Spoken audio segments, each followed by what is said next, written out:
Hello and welcome back to the Will Wisdom Interviews, everyone. My name's Will. I have a very special guest with me, a celebrity in the world of Will Wisdom Interviews and in general. We did the classic episode interview with Dan Curley, track number 4 on the archives. It's been about, 10 years since then, but we're still alive somehow, and anyway, how you doing, Dan? I'm doing pretty good, Will. I'm in good health.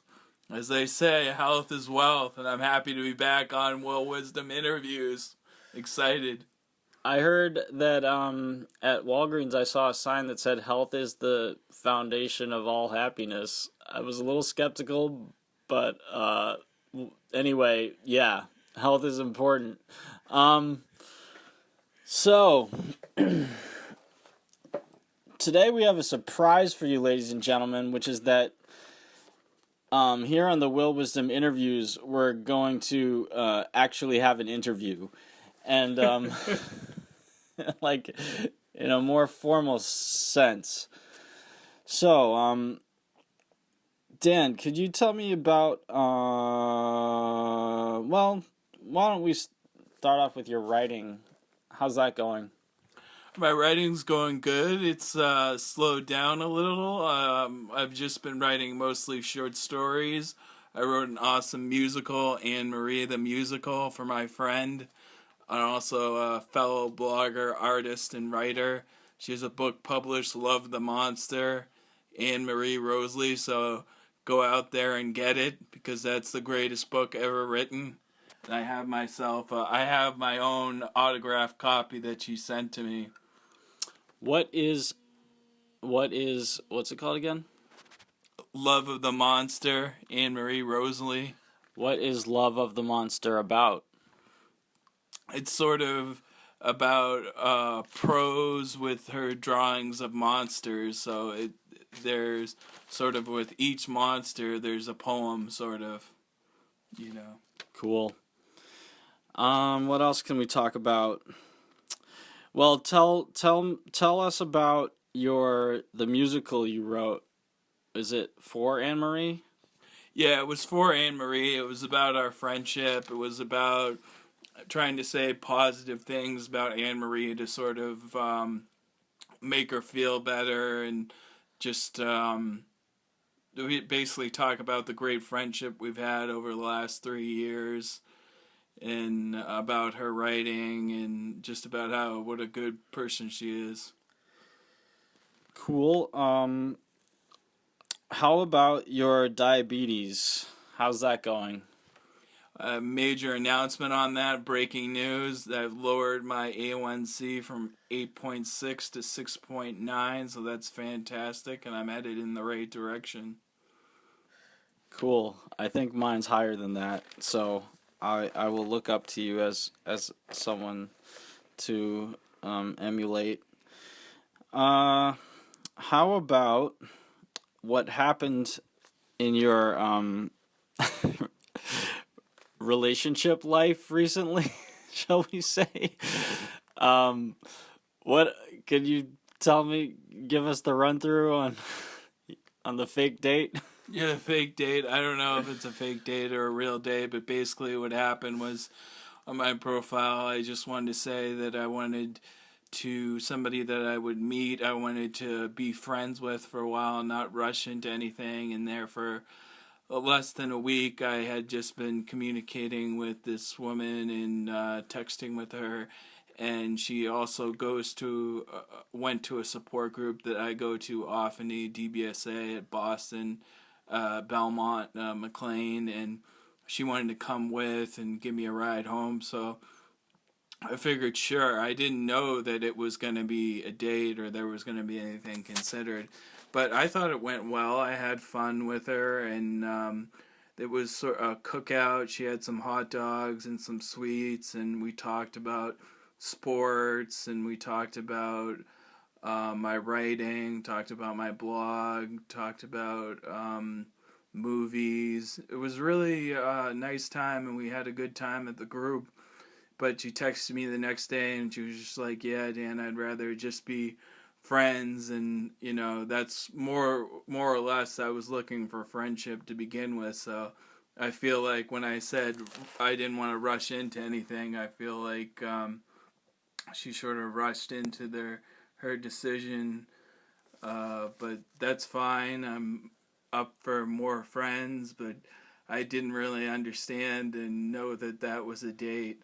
I don't know. Well, my question to throw back at you is if you would feel that in my shoes, if you would feel that that would possibly constitute a date if she was saying that she wanted to go with you to the support group, and count that as a date. Would you think of it? Yeah, I mean, I would say yes, because I think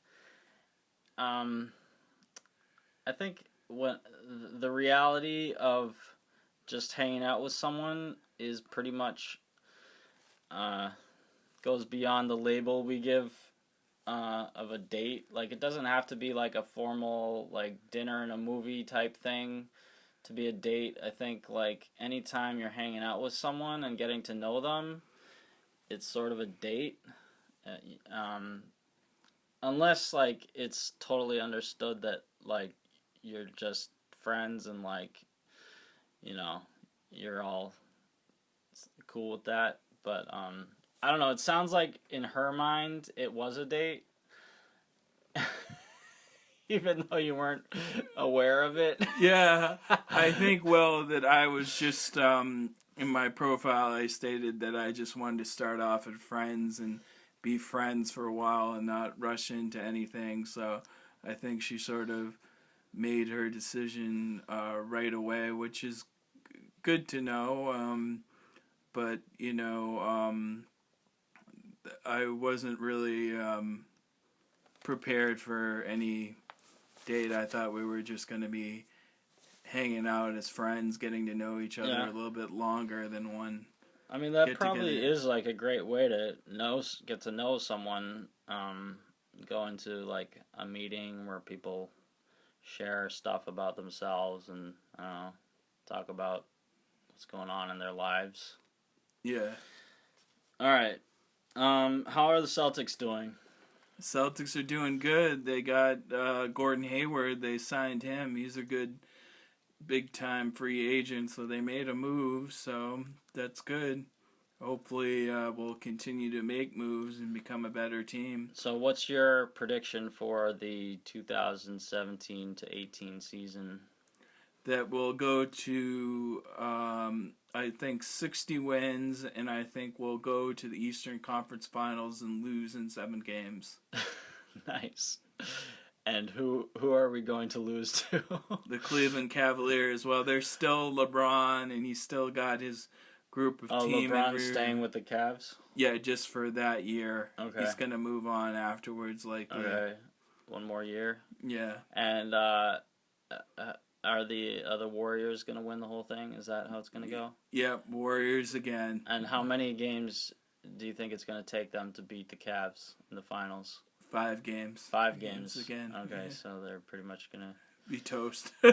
Stick a knife in them, they're done. Let's see. So would you like to share about how people can, or like where your writing and your musical and like, I don't know, your different media can be found? Or is that just something you, like, you told me that you don't really advertise it, but I don't know.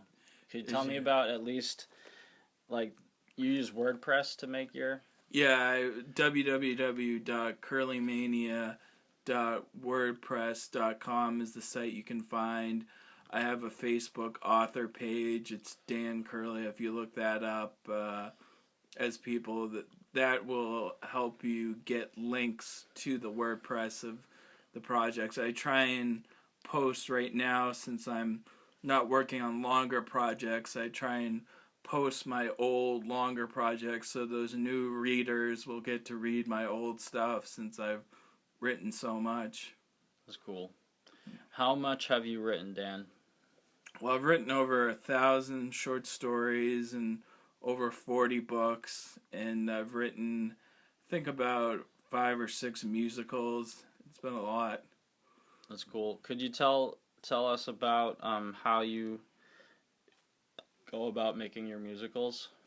Well, what I like to do is I like to get inspired by putting on my headphones and listening to music, and then just having the lyrics come to my head with the musical notes in the background really inspires me. And I think it also helps to me if I'm writing for a specific person. I think that's a big thing with my writing that I haven't mentioned to you, Will, is sometimes I like writing for my friends and can be inspired to write to people that you're really close to. It can be more personal and bring out the best in your writing. You have a deep connection with that person. Yeah, writing is definitely a very powerful medium. I don't definitely agree. Um, let's see. I had a question. Oh, what kind of advice would you give to someone maybe struggling with depression or some kind of mental illness? Advice I'd say definitely go to support groups because they're positive and they help. And I would make a list of things that I'm grateful for. I'd make a list of my accomplishments. I'd look at that. Prayer is always good. I'd also make a list of interests and hobbies, things that I like to do, and try and pursue those. I know sometimes for people with depression or mental illness, they get into funks where they can't get their coping mechanisms. Like, say, if you like baseball, you can't watch baseball because you're just having a really down day. But I think my best advice is just take it one day at a time. And if you have a few bad days, it doesn't mean that it's gonna last forever. And always be working with your doctor, keeping on top of your medication, and that sometimes it takes a while to find the right medication. You can go through medication changes. I know I have a friend who's very sensitive to certain medications, so it's taking a while to get stable. So it's all tricky business, but I think that's the best advice that I could give. I think that's really good advice, Dan. Thanks. I will try to follow it myself. Uh, let's see. What else can we talk about? Oh, well, what are some of your goals for the upcoming year? If you want to share about that.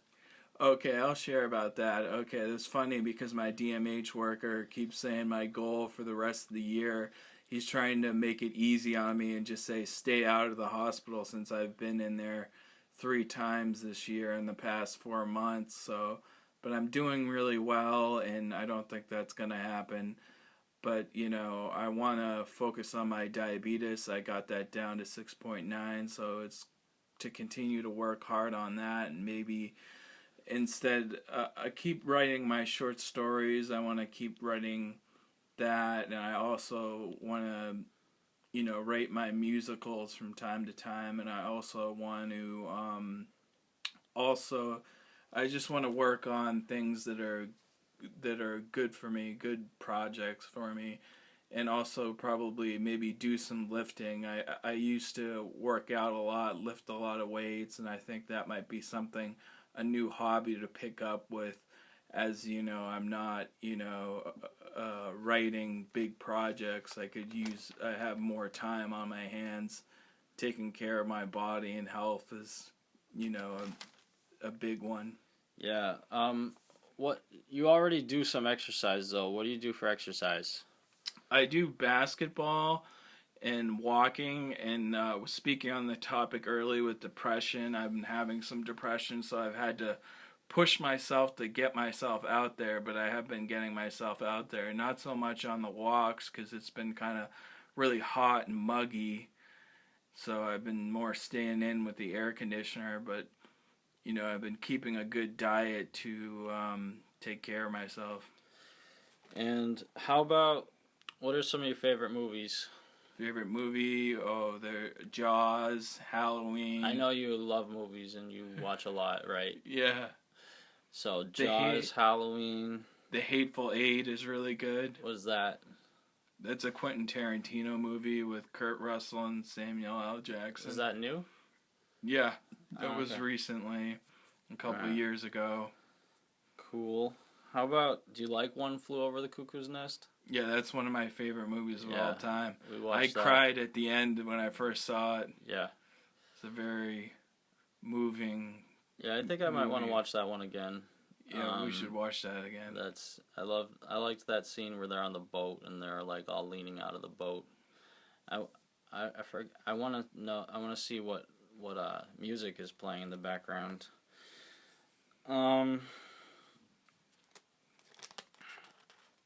All right. I don't know. Anything else you want to talk about? Let's see.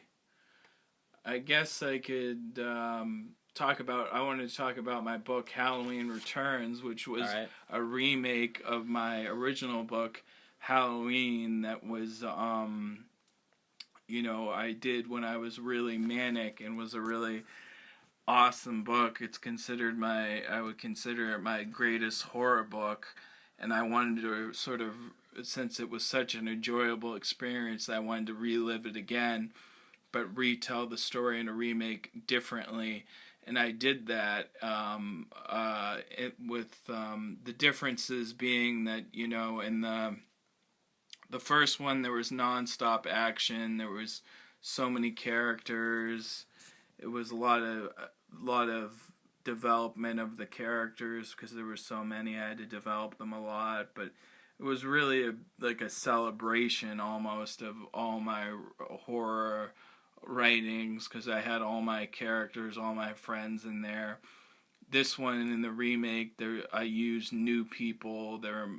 I focused on new friends that I made and used them in there and sort of use that platform to end the first one to when I went into the second one to try and use the people that I used in the original for the sequel, because I had planned on I wanted to do six books. Like I wanted to do, because for the original series I did a 3-part, and for this one I wanted to do tons of sequels, but for this one, I just felt that when I was working on the sequel, it got sort of tiring, but I sort of did the same thing I did with the original, added in a lot of characters, but kind of got tiresome, so I sort of decided to work on easier, lighter projects, and give myself a break. So, like short stories, and musicals are always fun, so can always work on them. Indeed, I am a big fan of musicals. What are like the main, I don't know, elements that you put into your writing that you think make it good? Well, I think a lot of I have a lot of inspiration from. I write a lot of all genres. I write a lot of horror, which, I've been a horror fan since I've been 5 years old, so I've seen so many horror movies and I've read horror novels, and there's a lot of inspiration there, so I have tons to go by and understand what makes a good horror story. And I mean, horror films, I've always been focused on the characters in the story and more than the gore and the bloody parts or the torture or whatever. It's mostly the characters and the stories that gets me, so that's what helps me with the storytelling and the characters, and that's what makes the book so good. And I think using my friends, real life friends, as characters always makes it more fun and sort of enjoyable. Yeah. Do you give them this, do you hide them with different names, or do you just go right out there and call them their names? I just give them their names because they love it, so that's cool. They love doing it, so I just put out their names. What about some of your stories with your ATown friends? What are those? Oh, those are all. I usually put them. Well, I've done some stories on some different people. Some people I met in bipolar groups. Some people I met with mental illness on the blog site. Like Paris is a friend that I met. I mean, I didn't met in real life, but she was on the blog writing about mental illness. She had social anxiety, so I wrote a lot of stories for her. Um, I wrote stories for Anne Marie, who's a writer and artist, drawer of monsters, and so I've written for all kinds of people, all sorts of people, not just A-Town people. Um, just a lot of people that I interact with, maybe on social media or meet outside of A-Town. Mm-hmm. But the A-Town people I like to use the most, because I feel like that's my roots of when I started, 17 years ago, writing my first book about my life, and then going on to do horror novels with A-Town kids in about 2007, from 2007 to 2010. And then I took a 5-year break, just those 5 years writing short stories. And then 2015 I came back and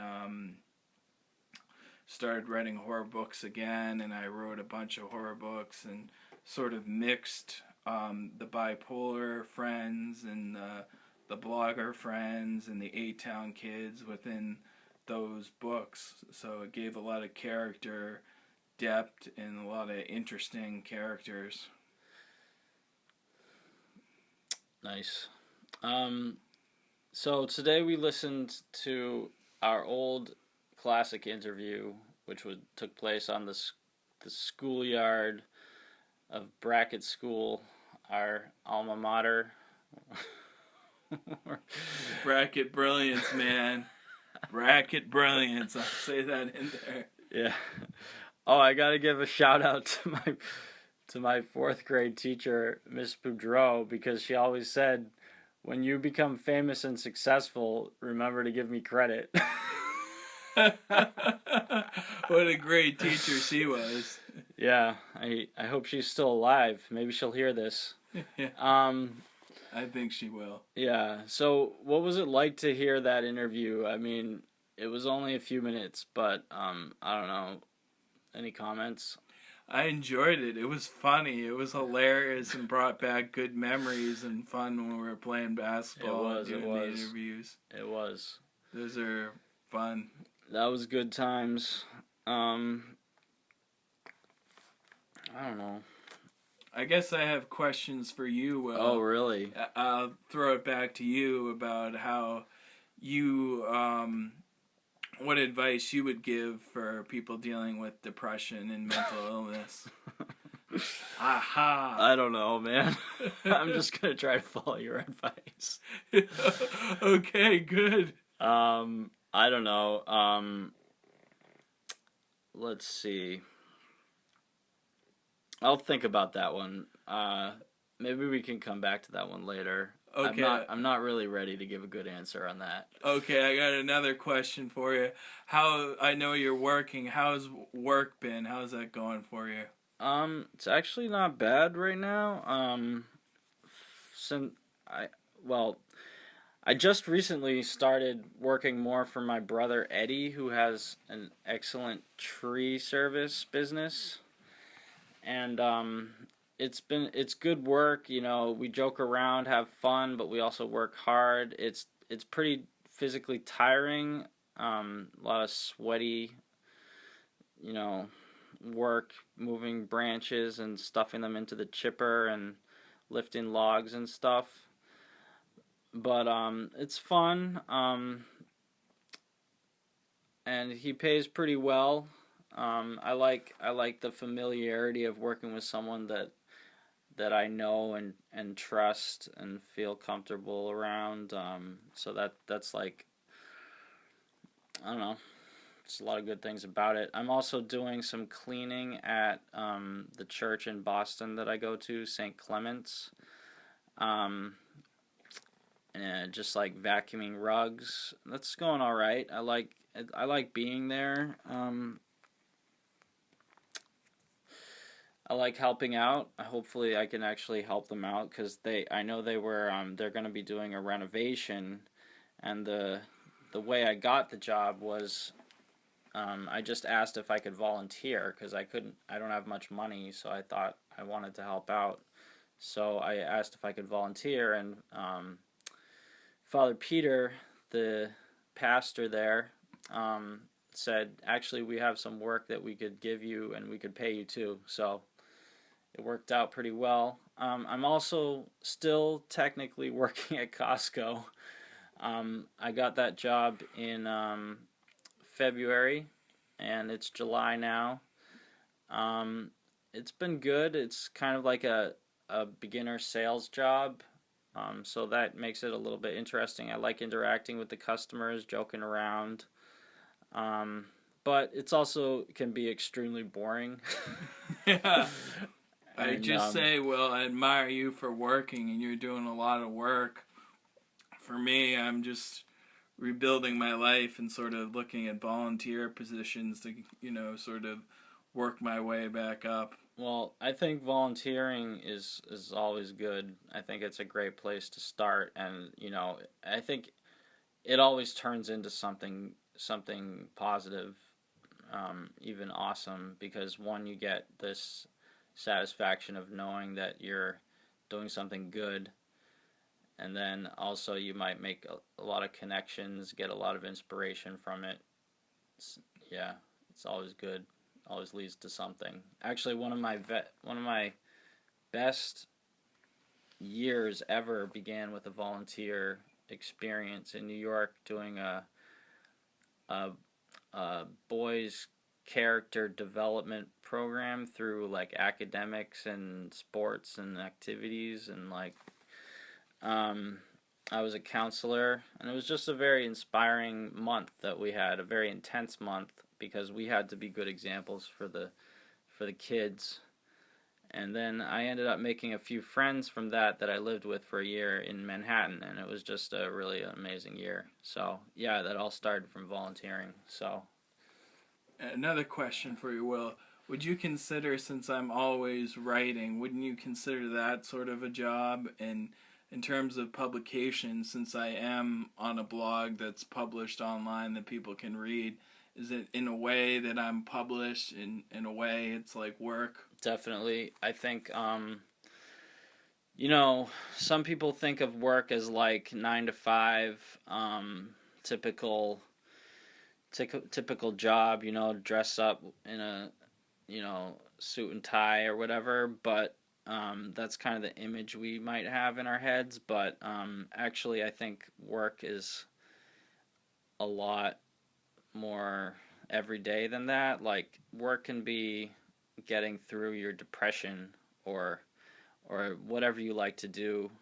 Writing is a great example. Using your talents. Like, I don't know. For me, like, my dance team is a type of work, because it's good for my brain trying to learn the routine. Or just like getting through the day can be work. Yeah, that's true. Or like dealing with people. So another question for you, Will, on relationship status. How's your the relationship world going? Oh my gosh, I'm not even gonna comment on that right now. You don't have People might be listening. People might be listening. All right, I'll say this. I've been dating a girl named Marianne since January, and we've had a lot of good times together. We went to Tall Ships in Boston, and that was a great grand day. And we did some cool stuff. We went canoeing. We went to the North End. We get along pretty well. We both go to church, so we've gone to church together a few times, and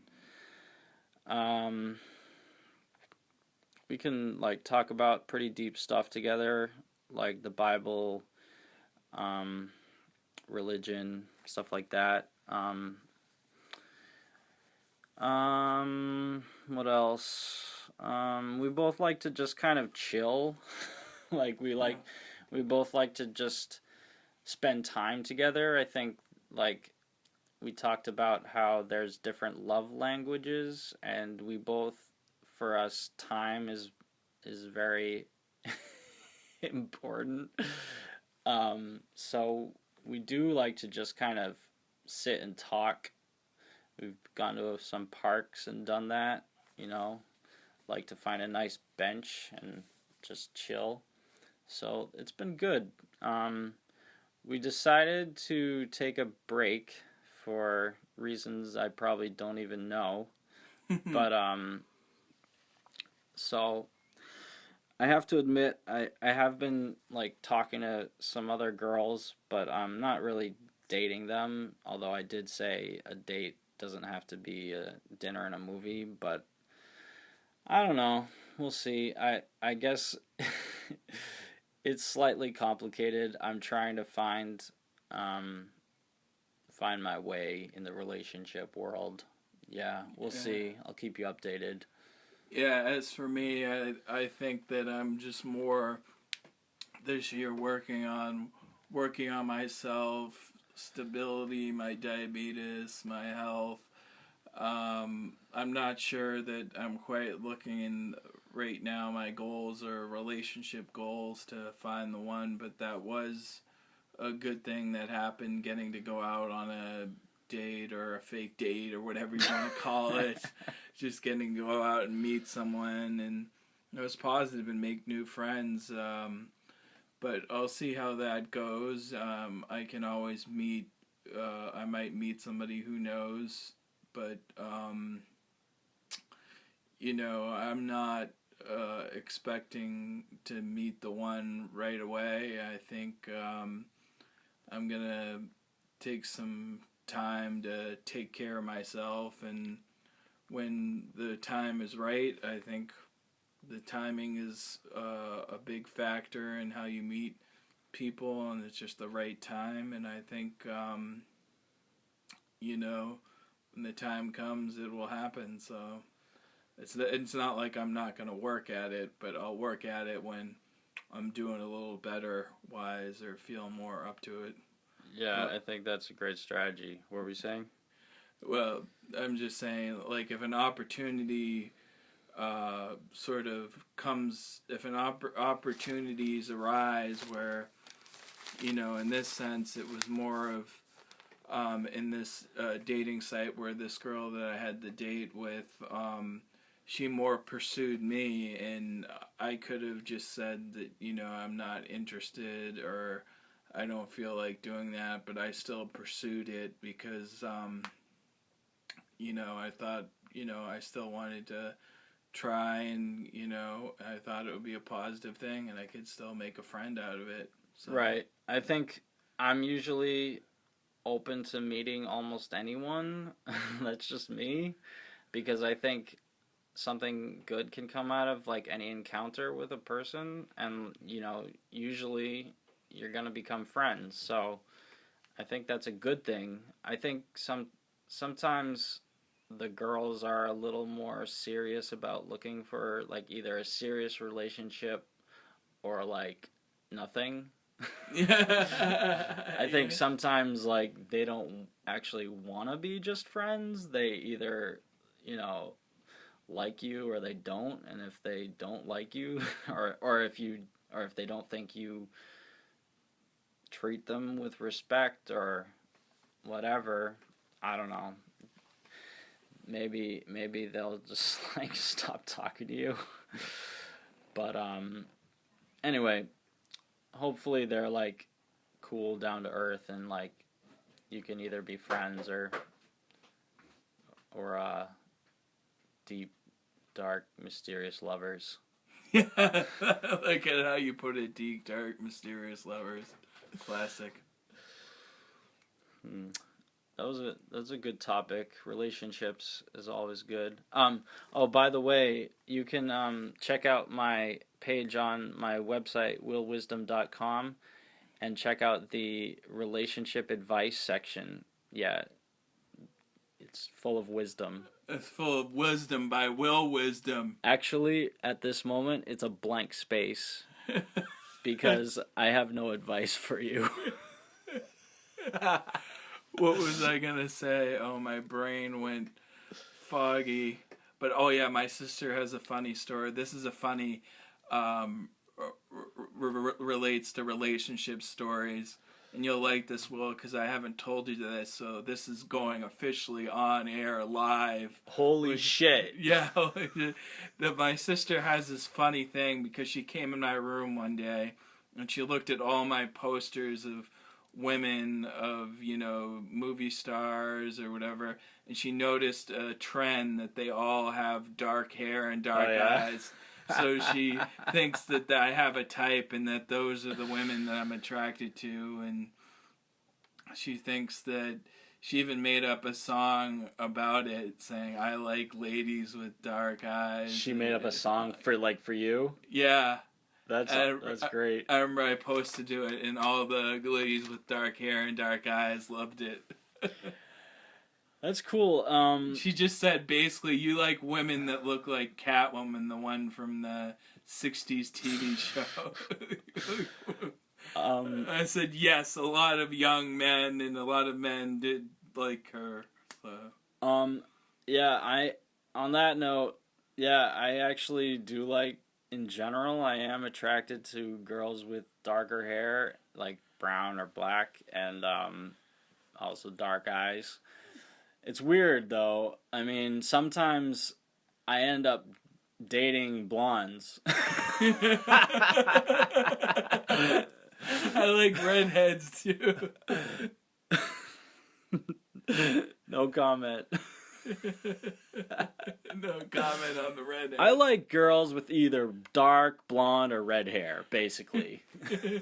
or I love dyed purple. Dyed purple or like blue or red, I could go for that too.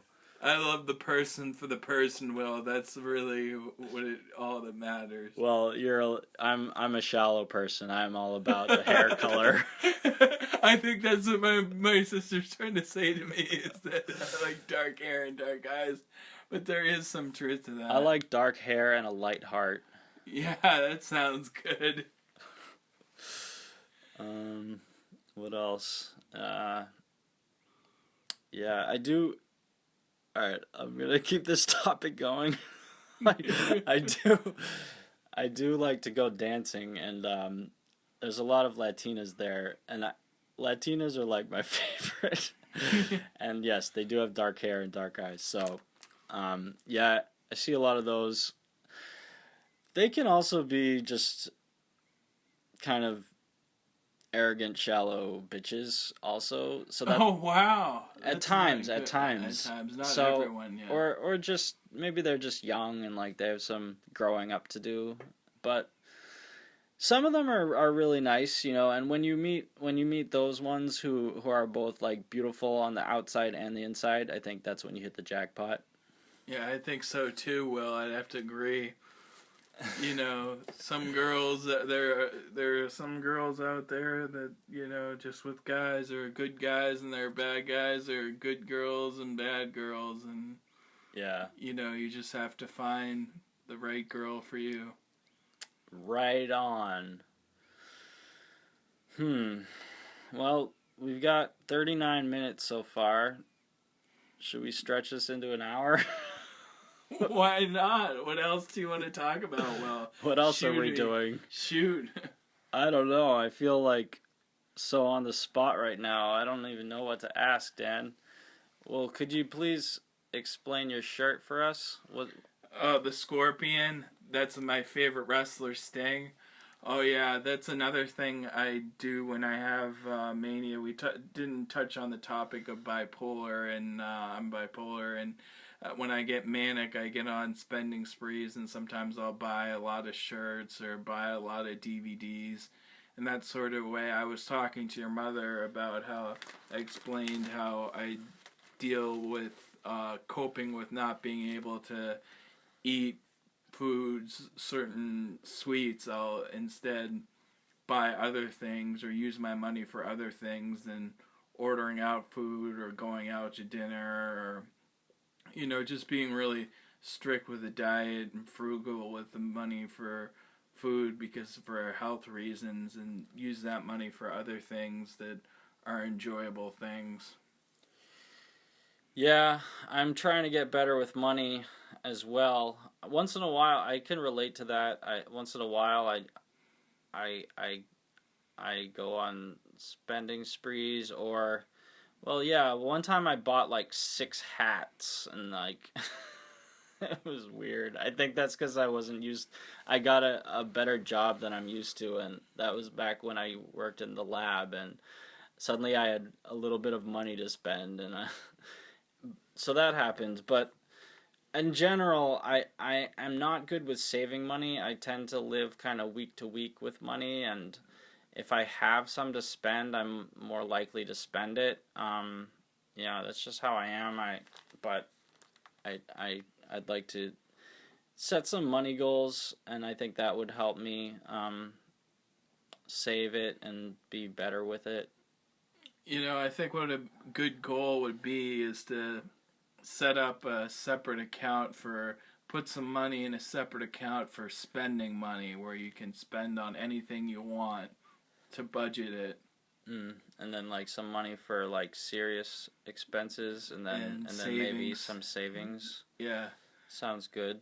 And you can even, when you don't spend your spend money, you can save up your spend money, so when you want to get something, pricey, or you'll have the extra money for it. That might be a good idea. I've heard people talk to other bipolar people who do that kind of stuff, and that sounds very smart. I mean, I'm the type that I've gotten broke before, but I've never gotten credit card debt or any debt whatsoever. I've just been out of money. Yeah, I'm pretty much the same. I do have a little credit card debt, but I don't have like a big student loan to pay off. I mean, that's not really to my credit. That's just because my dad and my parents paid for college. But I don't know. Yeah, I basically am with you on that one.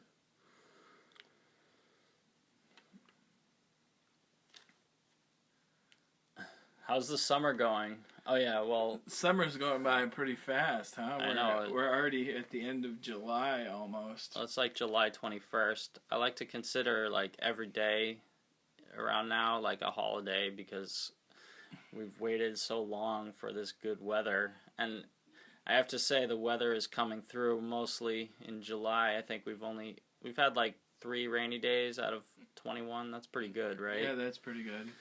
Yeah, I mean, not that rain's bad, but I do love the sun, and I prefer it bright, hot, and dry. I might move to the desert one day if I can. That's kind of the weather I like out in California or something. Yeah, Florida. Yeah. Because the cold weather, it can be isolating because you're stuck in your house and you can't get out during snowstorms, and you're hibernating like a bear and sort of overeating sometimes. When are you hibernating like a bear? In the winter. Oh, yes. You sleep more, you eat more, you don't exercise, because unless you're going to a gym that you can get to. Yeah, life is basically tougher in the winter. You have to put more clothes on. It's weight just drags you down, makes it tough to fit into small spaces, like your car, for instance. Yeah. Yeah. Snow. Yeah. Harder to work outside. Harder to work inside. Maybe. I don't know. Or maybe easier to work inside. I have one announcement. Well, I raised my hand. I think I'm going to work on it. Dan, do you have a question? Yeah, I have my future musical I want to work on. I want to do Anne Marie the musical too. Oh. Because when I was in the hospital a few times, I made friends with the cook there that would service the food in inpatient. Ernest was a nice guy, and I would write him musicals. I wrote him 4 actually, and I would write him each time because I went there 3 times. There was one time I wrote him 2, and there were 2 other times I wrote him 1 apiece. So he got out with some great musicals. It was just writing about him. I wrote about him, my experiences with him, getting to know him. He was also a writer, and very positive, upbeat guy. You never see him having a down day. Hello? Just testing. Okay. Just testing. Something popped up on the screen, and I just wanted to see if we're still on the air, which we are. Anne-Marie the Musical 2, which I think... Anne-Marie the Musical 1 and Anne-Marie the Musical 2. Now in theaters. Now in theaters. I'm sure I'll come up with some great songs for Anne-Marie, because she's very inspiring. I do have writing muses, like people that... significant friends that will inspire me to write prolific amounts of writing, like Anne-Marie, like Paris, like my friends Rita. I got 2 Ritas who I'm friends with that I write a lot about. I got my cousin who's a muse that I like to write for. I just like to write for her because we're cousins, and I like to put her in the stories. So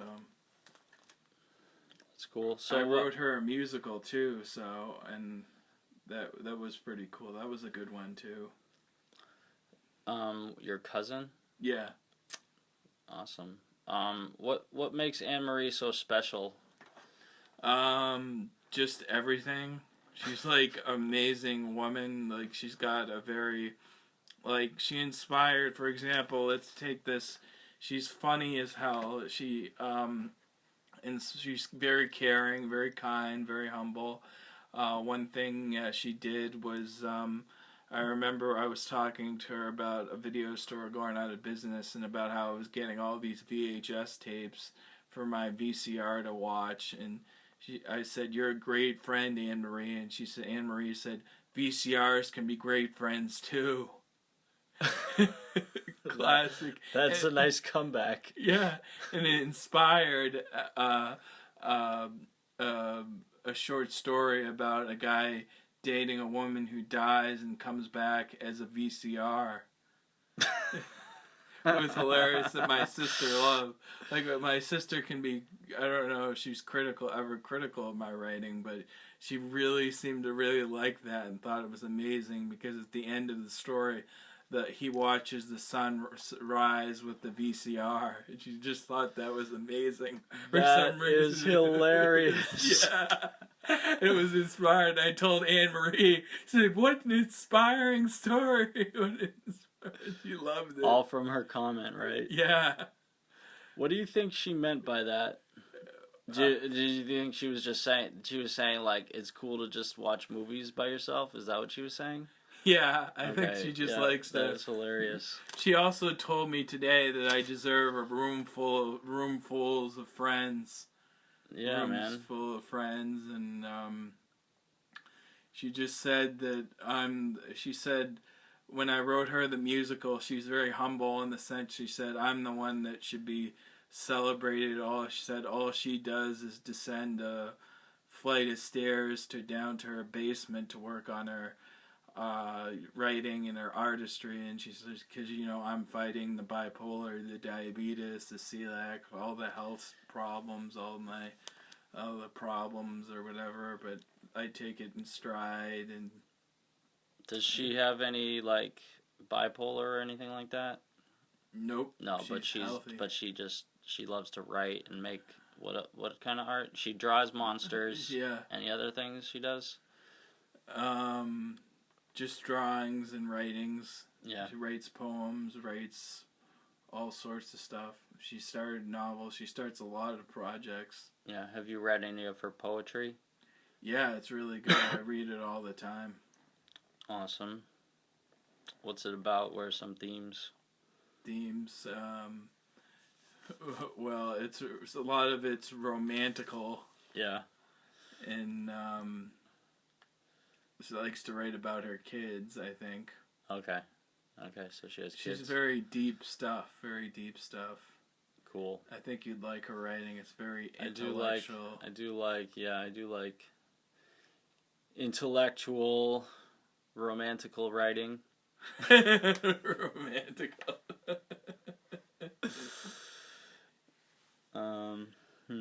Cool. She also likes the holidays like I do, likes Christmas. She's actually a Giants fan. I remember I got on her because I didn't like New York, and she said the Patriots are an excellent team, so she kind of tried to get on my good side by commenting on the Patriots being a good team. She said, "Don't tell my husband or tell my son that I said that." I said, so if this leaks out, this tape leaks out, she's going to be in deep trouble. Oh, she man. won't have a leg to stand on. We're about to put this on the internet. Who knows who's going to listen to this? Yeah. Oh, man. Yeah. Oh, boy. We have to have a survey like, are you someone who knows us? In that case, you can't listen to this. Yeah. Yeah. I thought we've had a pretty deep interview. Well, we've touched on a lot of... It was good, Dan. Yeah, we're 51 minutes in. I mean, we could finish now. Any other topics you want to come up with?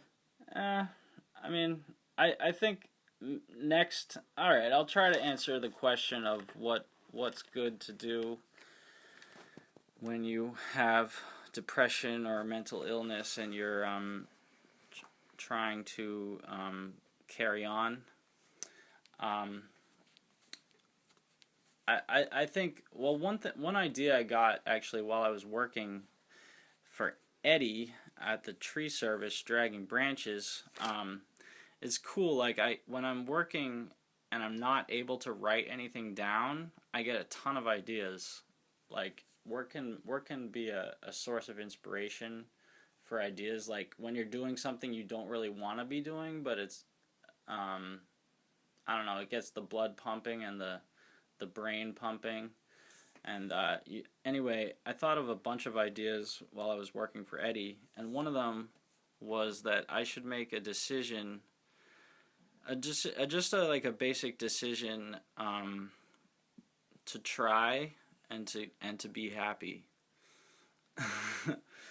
And because sometimes I can fall into like giving up and like despair and just bad mental states, and I think the most important thing is just, well, to have hope, because there's a lot of good reason for hope. I mean, I do believe in a God who loves us and gives us everything we need, and I also believe in eternal life after life on earth. So there's a lot of things to hope for, and yeah, also I think like you mentioned, I think prayer is a good thing. Prayer always breeds hope because you get down to the deepest things in your mind and heart. You know, you get closer to reality, and also, like you were saying, using your talents, you know, doing your hobbies, your interests, things you like to do, things you love, your passions, things you find beauty in and inspiration, and just like that you enjoy. I think that's really important, and so I try to do that, and I've been doing that with Will Wisdom interviews and different types of art, and my dancing has really helped as well. I love music. I think music can really, I think music is one of the most important things for staying happy. I agree. It's like medicine to me. That's what my sister told my dad when my MP3 player broke and I needed a new one. I didn't have enough money. She's like, you got to get it for him. It's like medicine for him. Yeah. I had another topic I wanted to bring up because I talk about how I write a lot of horror. What I like to write sometimes is actually children's stories, and I find them to be they're like the exact opposite of horror spectrum. You know, children's you're writing all this stuff and get your mind, and I sort of get my mind in the when I was a kid and things like I did one story about a child learning about all their different emotions. Yeah. You know, dealing with them. I think, yeah, on that note, like, kids can be really lighten your day because they're so funny and, like, just innocent, and, like, they kind of bring you back to the joy of life and stuff. Yeah, that's true. And writing, I love to write. I'm also a big writer. I don't write novels like you do. I mainly journal, and I try to journal for about an hour every morning. I don't do it every morning if I'm like busy or if I stayed up late and I sleep in, and then I have to get up and do something. But I don't know, like about 4 out of 7 days a week, I do about an hour of writing in the morning, and it's also like prayer / writing, and it gives me direction for the day and gets me pumped up for the day, and it's like a great way to get my mind set. Yeah. Sounds great, Will. All right, everyone. Thanks for listening. Thank you, Dan, for joining us. It's been a great day. Actually, one more thing. We stopped by, we were looking for a tape recorder because my tape recorder broke, and we stopped by this. We ended up finding this old, like, thrift shop with tons of, like, technology from the 60s, 70s, and 80s, and it was just crazy. It was awesome. Yeah, it was retro. And they only had one portable tape recorder in the whole store. So even for them, it was like a rarity. So anyway, we're doing this one digital today, and we'll see how it sounds. We'll compare it. Maybe we can have you vote on what you guys want to hear, what you think I should use on the Will Wisdom interviews for recording purposes. Okay. Tuning out. Thanks for listening. It's been great, Will. Thanks for having me again. Thank you, Dan. Always a pleasure.